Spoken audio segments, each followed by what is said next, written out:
Welcome back, everyone, to Behind the Scrubs, Life of a CNA. I am your host, Will Fletcher. Today, we have a powerful episode planned for you. This is episode 1 of season 2. So I'm excited for that. Season 1 was incredible. I proved to myself that I could get in front of the camera and deliver stories, interviews, and it's a constant struggle. I tell you, I had plans to deliver to you guys every week. It turned out to not exactly be that, but now in season 2, I have a plan to keep my promise with a weekly delivery. Even if I miss a week, um, we're not gonna miss a week. We ain't even gonna start off with the negativity. How y'all doing today, man? Give me a second to catch my breath. I was doing just fine before I hit record. As soon as I hit record, mouth dry, forgot my name, forgot the name of the show, everything. But today's story has been overshadowed for far too long. Let me read really quickly. It says, picture this. March 2nd, 1955, Montgomery, Alabama. 15-year-old girl refuses to give up her bus seat to a white passenger. Sound familiar? But this isn't Rosa Parks. This is Claudette Colvin, 9 months before the famous arrest. So that's what I wanted to talk to you guys about today. Miss Colvin was arrested 9 months before Rosa Parks, but the leaders at that time, the civil rights leaders, decided not to make Claudette the face of this particular movement. She was 15 years old, and if they would have just stopped right there, I would have understood. That is a lot for a child to go through. But that's not the reason. She was 15, pregnant, not married, dark-skinned. That's when it got my attention, because I'm dark-skinned, and that doesn't mean I don't have the same feelings and go through the same struggles as lighter-skinned people. But they decided to use Rosa Parks. She was obviously older, not pregnant, and the religious leaders and the civil rights leaders at the time just decided to go a different direction, because they didn't think Claudette would have the best chance for them to win the case or to get the notoriety that they were after. All right. But the reason I bring you her story today, because it is Black History Month, and I learned through my readings. I was reading a book, Claudette Colvin. Miss Colvin was a CNA. She ended up leaving Alabama and moved to New York and became a nurse aide. She left Alabama because after the case, her job opportunities were like far and few in between, and she was famous, infamous, however you want to put it. It's horrible when you think about it, because it was her own people. Some of her classmates cheered her on. Some of her classmates were upset because you're making it hard for us. Some of her teachers welcomed her with open arms, and some of the other ones were kind of like weird towards her. It's you got to read the book. It's a lot. Even Rosa Parks herself said some stuff that she didn't have to say, in my opinion.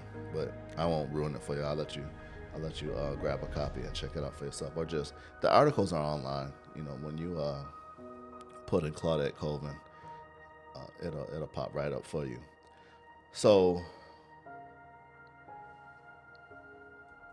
Colvin's her story didn't end with the arrest. She testified in the case Browder versus Gale, and that ultimately helped end the bus segregation. It said, however, her brave actions came at a personal cost, shunned by her own community and facing limited opportunities. Like I said, she moved to New York.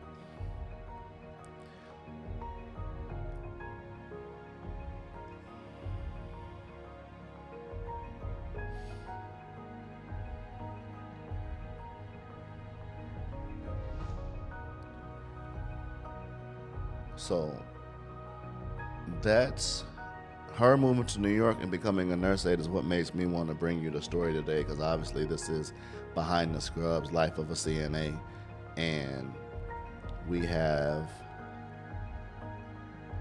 season 1 was safe. It was me finding my way, trying to make sure the video is right, trying to make sure the lighting is correct, trying to make sure my audio is okay, picking good titles, making sure it transfers correctly. Did Apple pick it up? Did YouTube? Did I sound good on YouTube? Are my clips clipping? You know what I'm saying? But in season 2, this will finally be the message that I wanted to deliver. It's behind the scrubs. Everybody know what it is when we put them scrubs on and walk into the facility. But behind the scrubs, we want to get into the lives of these men and women, the struggles they face, outside of work. And sometimes it affects us when we're at work, but, we're expected to be somewhat robotic, and that's not always the case.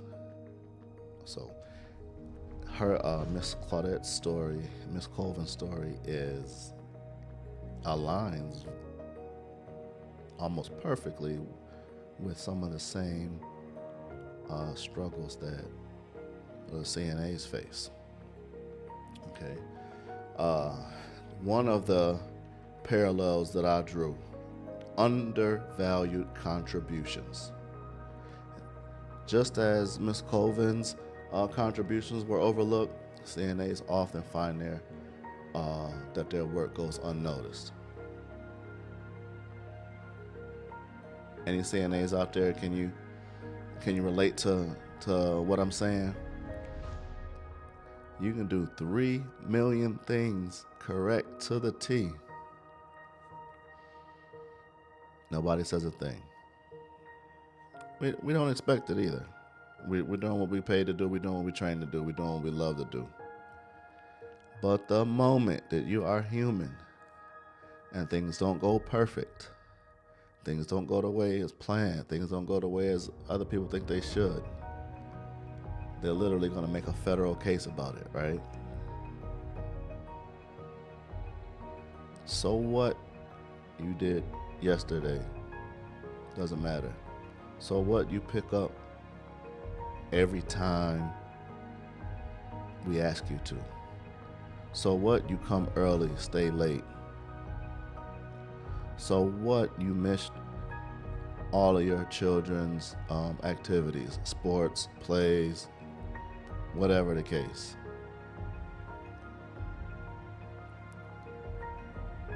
The moment you mess up, it's like you never did anything for them.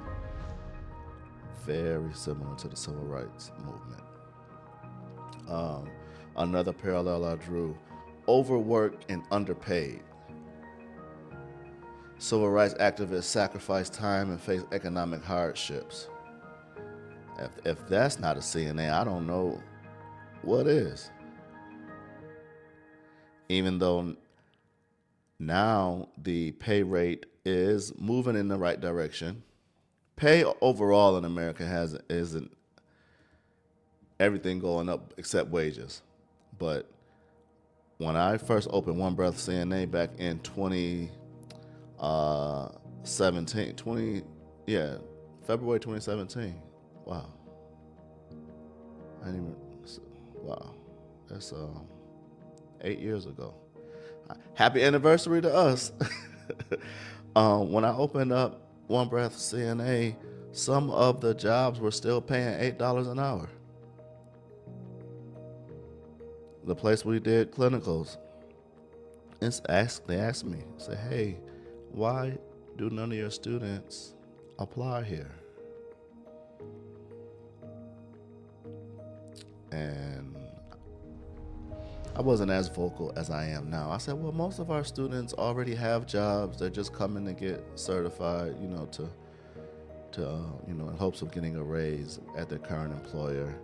Or a lot of them have experience already, and some of them are going to go do their own thing. I had a million excuses.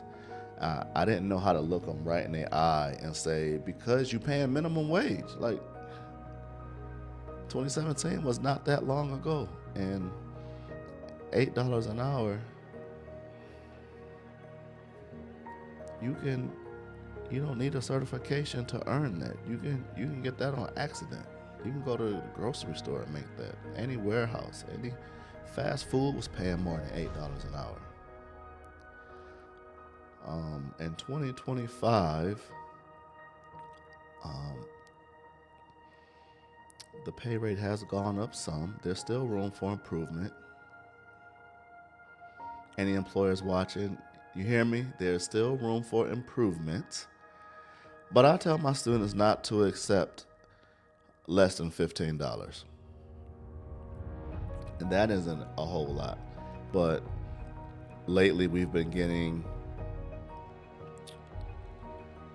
students to have no experience in healthcare, no work experience actually. So going from doing nothing or being a high school student and then earning $15 with a brand new certification is not horrible. And I know most of us, $15 an hour is probably not even going to pay them rent. So I get it. Don't listen. I'm your biggest advocate. I'm just telling them not to accept less than 15. I'm not saying if they offer you 15, take it. I'm just saying, like, everybody's situation is different. For some people, they come to me making $10, $11, $12, and once they get certified, if they get a $15 an hour job, they, ecstatic. So it's different for everyone. Systemic barriers. It says, while civil rights activists fought against institutionalized discrimination, CNAs face obstacles in career advancement and recognition. Hear me clearly. I am in no way comparing the civil rights era to CNAs, not the gravity of it, the seriousness of it. People lost their lives.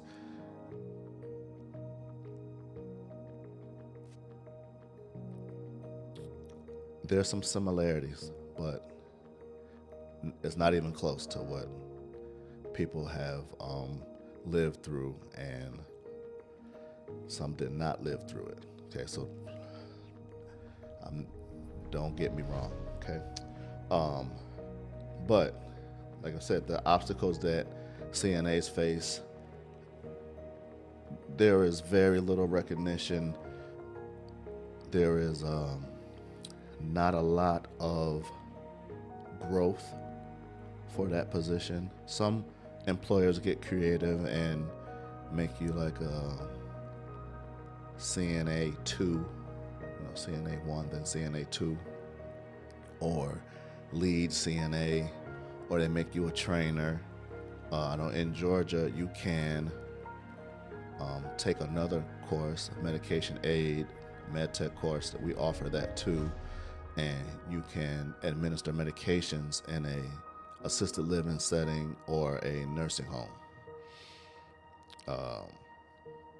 But other than that, the the only opportunity without furthering your education would probably be changing jobs, negotiating for more money, or waiting for your annual review and hopefully get a significant raise.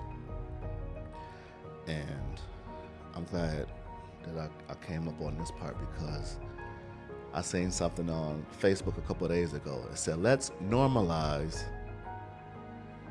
not asking CNAs when they're going to become a nurse. And I never thought about it. I don't think I do it often. I do it because I'm a teacher and I want what's best for what I think is best for my students. But someone may be using CNA as a second income.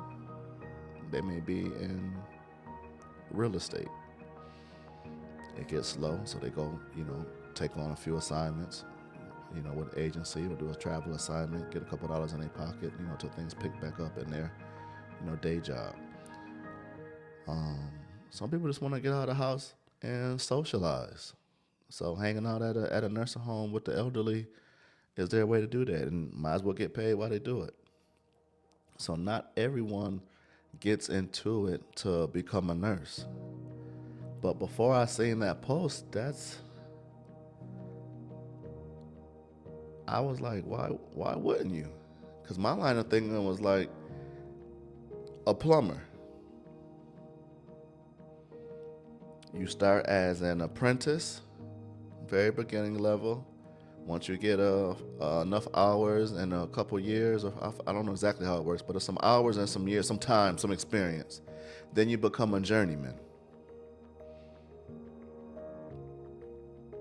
And then once you do that for so long and put the time, the hours, get the experience, and then you pursue becoming a master licensed plumber. So that was my line of thinking for CNA. CNA is very beginning level. It's in some places it's between 2 and 6 week course. Sometimes longer if you go the technical college route, but very short term certification course. Not that expensive. You get into the job market quicker. You find out if you like it, and then you pursue your nursing degree. So like the example I just gave with the plumber, let's say the CNA is the apprentice. Let's say the LPN is the journeyman. That was a great analogy, actually, because if you go from CNA to LPN, more than likely your pay is going to double. And that's the journeyman makes more than the apprentice. And then I would say the master plumber would be your RN or your registered nurse, like top of the food chain, and without getting the master's or doctorate degree. And the thread went crazy. It was like 400, 500 comments.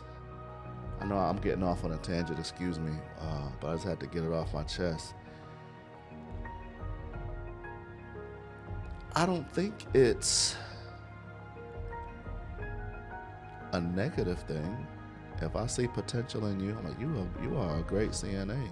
You have the patience, the love, the kindness, the compassion, the intelligence to pursue nursing. So if I see that in you and I'm pushing you to become an RN, don't hate me for it. I just want better for you. All right? That's how I became a CNA teacher. All right?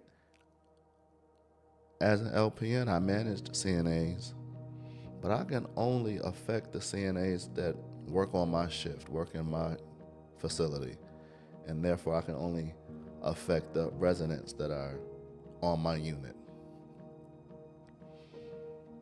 But as a teacher, I have the opportunity to interact with hundreds of CNAs every year. I have lost count. I probably should know this number, but I have certified probably 3,000 students. So in my mind, there's a bunch of little mini me's running around out there. So had I not been a teacher, it will only be me working that 8-hour shift affecting those small amount of people. But now I have students all over the country, I'm sure. Okay. All right. Another parallel I drew, it says advocacy for dignity and respect. Both groups fight for recognition of their worth and humanity. Again, CNAs are people, they deserve respect, they deserve grace. They are definitely the backbone of long-term care. So we all have to do better. I'll just leave it at that. We can all do better. CNAs, nurses, patients, administrators, we can all do better. I'm not saying throw a parade because, you go get somebody a coffee and, they had tea and they wanted a coffee and you go swap it out. I'm not saying we're going to have, create a holiday in your honor, but the job is hard, thankless. I just told the students today, I think we are in chapter 10, I said, you're going to get all of the blame and none of the credit as a CNA. You got to be okay with that. Okay, if you getting into this for the kudos or the pat on the backs and great jobs, it ain't coming. It ain't coming. I just, not even 10 minutes ago, just discussed the pay rates are not that great. So if you're getting into it to get rich, that ain't gonna happen either. You have the opportunity to make, some good money. You schedule it right, get somewhere where they offer overtime. So, there's ways to make the money, especially a lot of the CNAs I know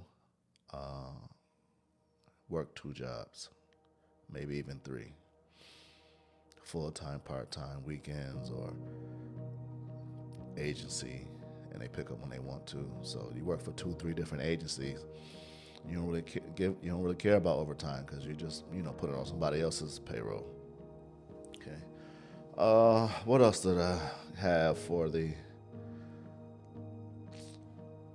comparison between the civil rights movement and CNAs? It's a resilient bunch. Right? There's some challenges that they both face, but they persevere no matter what. Right? The mission or the goal for CNAs is to take care of the resident, and we do that by all means necessary. Right? As nursing assistants, the units are often understaffed, so you're overworked, and somehow we still provide the necessary care that these residents need. Okay.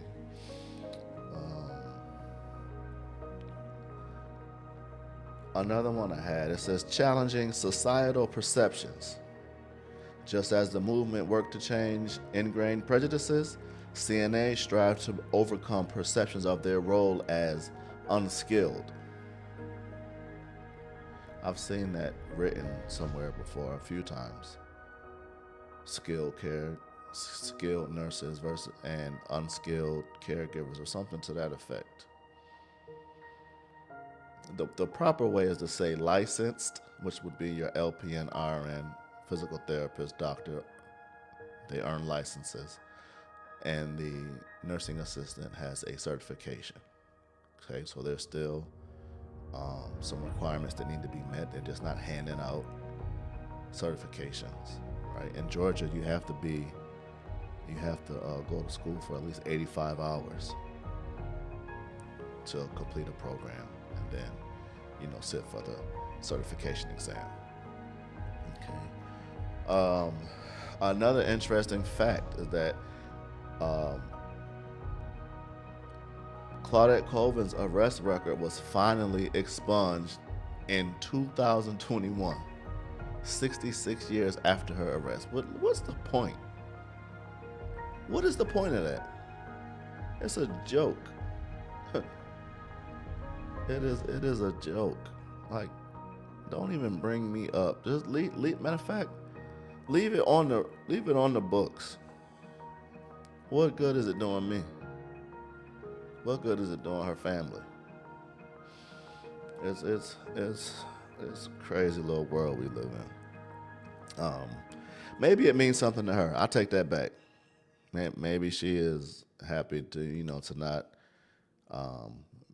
have a jail record or arrest record, and that could be soothing for her or her family. I don't know how I would feel if it was like my grandma. Like, she's the sweetest person I ever met. But public record, she was arrested. No matter how silly it was, nobody want to see Big Mama in the penitentiary. This ain't no damn Tyler Perry movie. So I take it back. I was being a little silly on that one. Before we get out of here, again, this is season 2 of Behind the Scrubs: Life of a CNA. We are diving deeper. The guests will be sharing more of what goes on behind the scrubs. It won't be so surface level and safe. So if you are watching this and you are interested in sharing your story, let's hear it. Let's hear it. Hopefully this will be the only solo episode, unless I have some bonus episodes, but I plan to bring you a guest every episode so you can hear somebody else's voice besides mine. Okay. It says, as we start this new season, let Claudette Colvin's story inspire us. Whether you're fighting for civil rights or providing compassionate care as a CNA, your contributions matter. They shape our world, even if they go unrecognized for a time. Join me next week. I will be bringing you like I said, a special guest. I don't know who that is yet. Our website, people have been using the guest registration on our website. I got about 7 or 8 people I still need to get to and schedule. So hopefully I'll have time to work on that this week and bring you a new exciting episode of Behind the Scrubs: Life of a CNA. I am Will Fletcher, and that is it for today. Thank you guys for listening, and we'll see you next week.